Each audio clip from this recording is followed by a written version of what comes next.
Black Mesa, Oklahoma, doesn't look like the kind of place where history hides. It looks empty. The mesa rises out of the western panhandle like a broken tooth, flat-topped and wind-scoured, surrounded by miles of dry grass and pale dirt roads that go on longer than they should.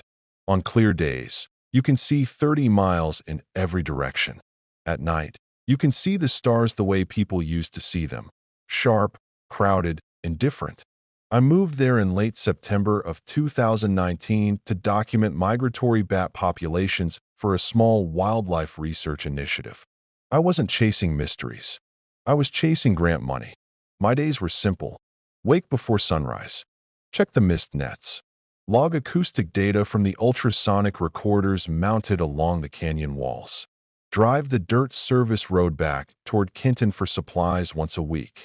There were fewer than 20 permanent residents in the surrounding area. Most of them older. Most of them quiet. Cell service was unreliable. The wind was not. It never stopped. By mid-October, I had fallen into the rhythm of isolation. The land felt ancient and uncomplicated. Coyotes at night. The distant hum of oil pumps. Occasional headlights on Highway 325. The first time I felt that something was wrong, there was nothing to see. It was the silence. Not the absence of wind. Not the absence of traffic. Something else. I was standing near the rim just after dusk, checking a thermal camera. The sky was clear. Temperature dropping fast. A normal, dry cold settling into the rock. And then, the insects stopped. No gradual fade. No transition. Just absence. It lasted maybe 15 seconds. Long enough for my ears to ring. Then everything returned at once. Wind. Grass. The faint clicking of my own equipment. I wrote it down as a localized acoustic anomaly. I did not write down how it felt. Like pressure building behind my eyes. Like being watched by something that had no need to hide. The first light appeared on October 19th at 2:13 a.m. I know the exact time because I was reviewing footage later when I found it. A white pulse low on the horizon. Not moving like an aircraft. Not blinking like a tower beacon.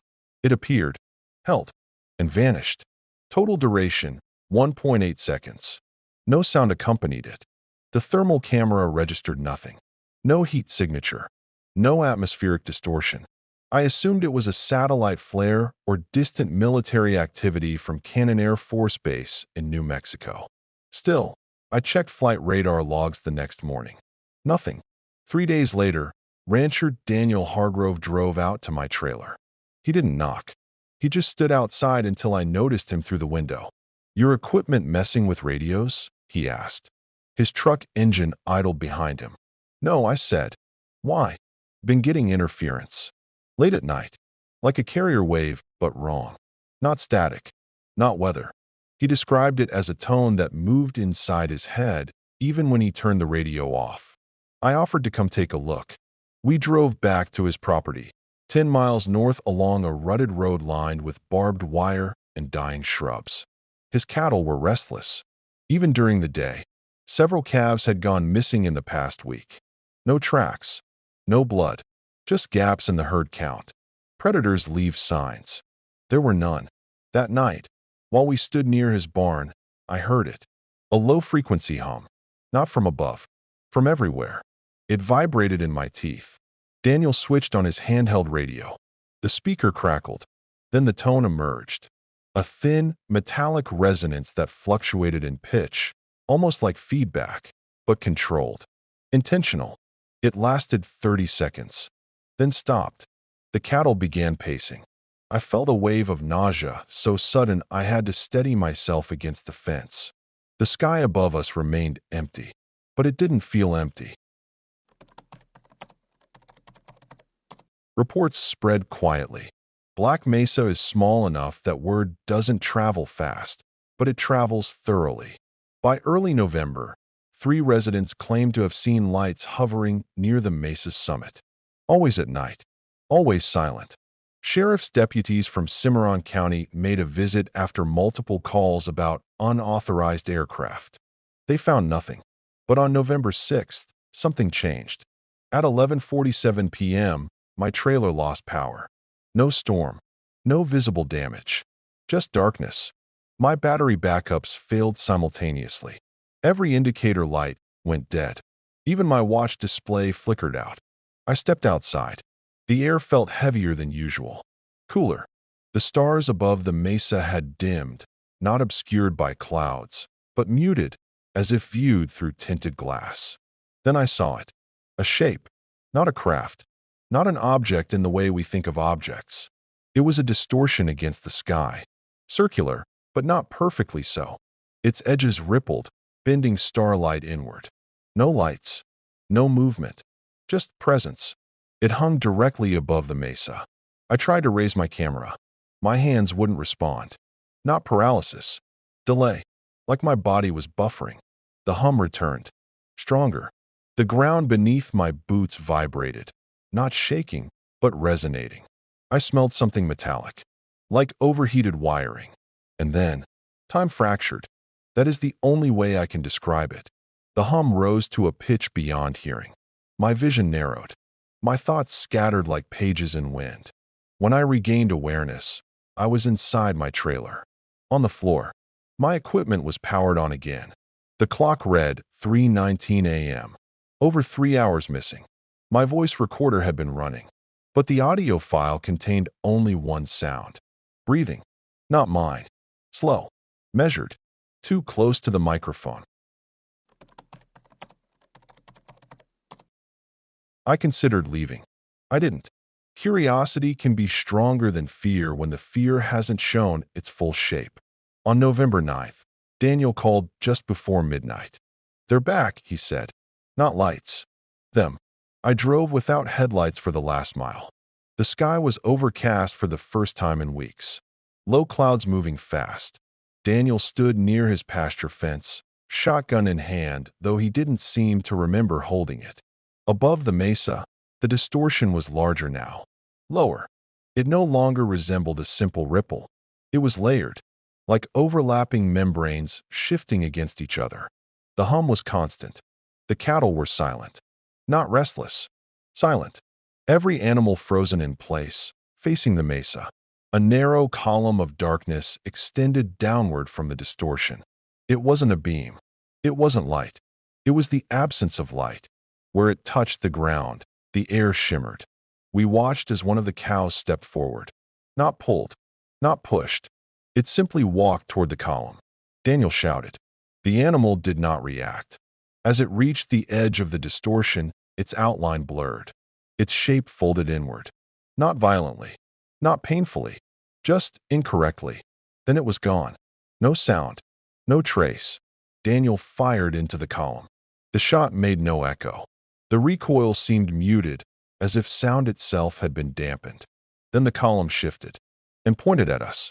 The hum deepened into something almost vocal. My chest tightened. Pressure built inside my skull. I felt thoughts not my own brushing against mine. Wordless impressions, cold and mechanical. Assessment. Measurement. Selection. Daniel screamed. Not in pain. In recognition. The distortion lowered. I could see layers within it now, rotating, overlapping planes that didn't obey depth or distance. Surfaces folding into themselves. A surface turned toward me. It wasn't an eye, but it focused. I understood in that moment that it was not arriving. It had always been here. The sky rippled, and everything went white. I woke in a hospital in Boise City. 3 days had passed. I was found walking along Highway 325 at dawn, dehydrated and disoriented. Daniel Hargrove was missing. His property was cordoned off by federal vehicles with no markings. Officials told me there had been a gas leak on his land.